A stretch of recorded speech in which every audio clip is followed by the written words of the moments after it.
Hello mga ga, kung meron tayong banana puto ay meron naman tayong banana muffins. Masarap at malambot at mabango ito at simple lang po yung timplada nito. Pwede talaga natin itong i-display sa ating mga stante. Kaya ito, simulan na natin. So dito kailangan natin ng lakatan na hinog na saging, overripe na po ito. Kailangan lang po natin dito ng mga 350 grams.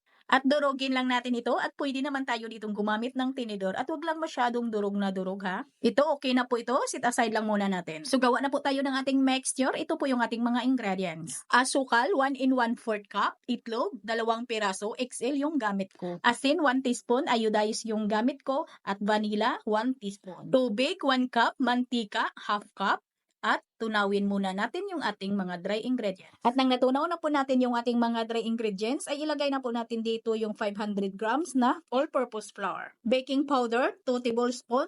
At naglagay ako dito ng 1 teaspoon ng baking soda, ay hindi ko lang na-on yung ating camera. At haluin lang muna natin ito bago tayo dito maglagay ng half cup na evaporated milk. At haluin lang po natin yan hanggang sa kuminis yung ating mixture. At pagkatapos ilagay na po natin dito yung hinog na dinurog natin na saging. Tamang-tama lang po yung tamis nito mga ga, kahit 1 in 1/4 cup lang po yun na asukal yung nilagay natin kasi matamis na po yung ating saging. At maglagay tayo dito ng 1 stick ng cinnamon powder. At kunting halo lang, iwasan lang po natin itong ma-overmix. Ito lang kalapot yung ating mixture. Ito na po yung consistency ng ating mixture. Pwede na po natin itong isalin sa ating piping bag. At gumamit lang po ako dito ng 2 ounce ng cupcake liner. At sa puntong ito ay kailangan ay nakapag-preheat na po tayo ng ating oven. Para po ay pag-isa lang na po natin ito ay mainit na po yung ating oven. At ito'y optional lang naman. Pwede naman tayong hindi dito maglagay ng toppings na chocolate chips. At kung may toppings man ay depende na ho yan sa inyo kung ano po na toppings yung gagamitin ninyo. At pwede na po natin itong isalang agad. At sa unang salang po natin ay dapat ay mataas yung init ng ating oven. Sa first salang po natin ay 250 degrees Celsius sa loob ng 7 minutes. After 7 minutes ay transfer na po natin sa 190 degrees Celsius yung init ng ating oven